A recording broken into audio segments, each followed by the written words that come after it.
Pneumatica Book 1 by Aaron Wilburn and Aaron Knight. The Frank Cole Sequence. Chapter 3, Section 1. Present Day.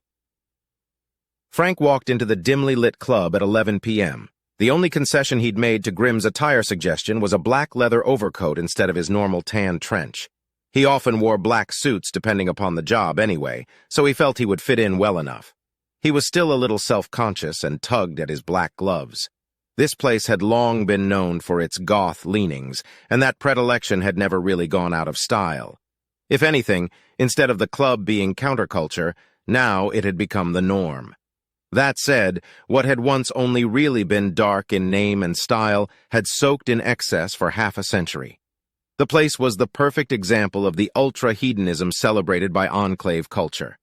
It was a club that embodied devotion to the pursuit of vice.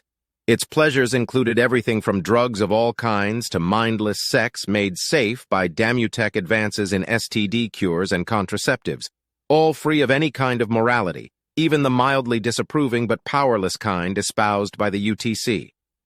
The Thursday night celebrants were all dressed in various shades of dark, from black leather and masking tape to Victorian waistcoats and charcoal lace.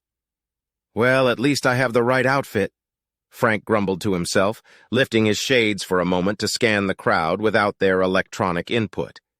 He quickly found who he was looking for, a tiny woman in a form-fitting outfit of dark purple velvet that accented her slender grace, but was surprisingly modest for the locale. She was dancing to a club favorite, a delirium classic featuring Sarah McLachlan, and she effortlessly flitted between the various others on the crowded floor. Frank stood stoically at the edge of the dance floor, feeling the ethereal pull of the music but resisting, letting the tide of dancers ebb and flow around him. A couple was going at it rather vigorously behind him and to his left, where booth tables stood in deep shadow under an overhanging balcony. Frank ignored them, willing Babette to notice him. If she did, she didn't let on until after the song had ended. Babette finally pulled herself out of her trance-like state when the first notes to the next song began to play. She saw Frank, beamed at him, and twirled between the other dancers to approach his island of calm at the edge of the floor. He couldn't help but smile at her as she grabbed his arm and pulled him down to plant a kiss on his cheek. "Frank!" she exclaimed, just loud enough to be heard over the low, pulsing rhythm of the next song. "It's been too long. Outside balcony?" Frank just nodded his agreement and allowed her to guide him by the hand. The two of them were like a tiny tugboat hauling a much larger trawler.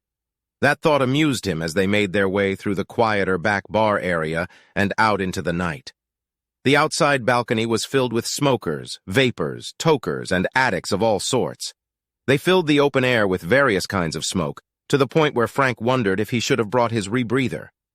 Fortunately, a light breeze wafted the worst of it away. There were also plenty of other people out there purely for conversation, so the two of them wouldn't be conspicuous. Babette deftly guided Frank to an unoccupied corner.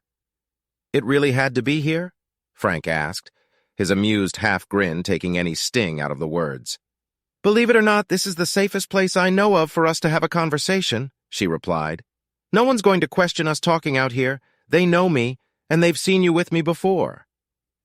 Grimm didn't give me much context. "What's this about?" "Straight to business, huh? Wow. No, how have you been, or how's the wolf pack?" She let the question hang, a chuckle half escaping before she noticed the weariness behind Frank's smile. "I'm sorry, love," he said, watching Babette's understanding dawn. "Ah, Frank, she really got under your skin, didn't she?" "I need to find them. I haven't been able to shake the idea that I might still be able to help them." "It's been 6 months since they disappeared. You think they could still be alive?" "I don't know, Chica. I don't know. I just know that I can't give up hope. I'm just not ready to do that yet."